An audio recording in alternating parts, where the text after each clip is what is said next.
I'd like to have the interaction with the audience right now, or you will have presentations one after another, presentations and presentations and presentations, till such time the audience gets totally tired.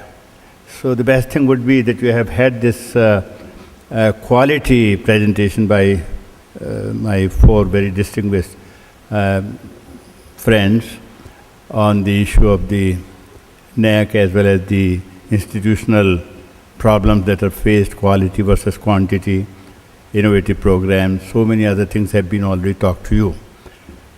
Only thing that I would say right now is that sometimes what happens is this metropolis-based higher educational dialogue that takes place amongst us ignores 3/4 of the India's population in the higher education field, which is the math-based education. There are very limited parameters that you assessment, although the parameters are parameters, no matter where you go. This was a long controversy which had come up right during the formative period of the NAC. And we insisted that there should be some space for institutions which are doing extraordinary service, but placed as they are in certain situational context, in certain background with limitation factors operating. Should we have some parameters which could gauge through their quality of education or their human service that they are rendering to the community at large? But then, obviously, opinions differed considerably. Some said, though, measurement is measurement. There cannot be any compromise on this. If it is 1 kg, it is 1 kg. If it is half kg, it is half kg. So let's not get into that. Perhaps there was a lot of weight on that argument also. But I think this corporate world, metropolis-based criteria higher education dialogue serves a good deal of purpose to all of us. And we may also have a little relook at what exactly one can do in the context of the 3/4 of the population where the higher education is slightly conditioned by so many factors. Absolutely, it's unimaginable, but you all know it. I don't have to elaborate on that issue. The other thing that came to my mind, the technology has been talked about considerably. Since morning we have been hearing the technology.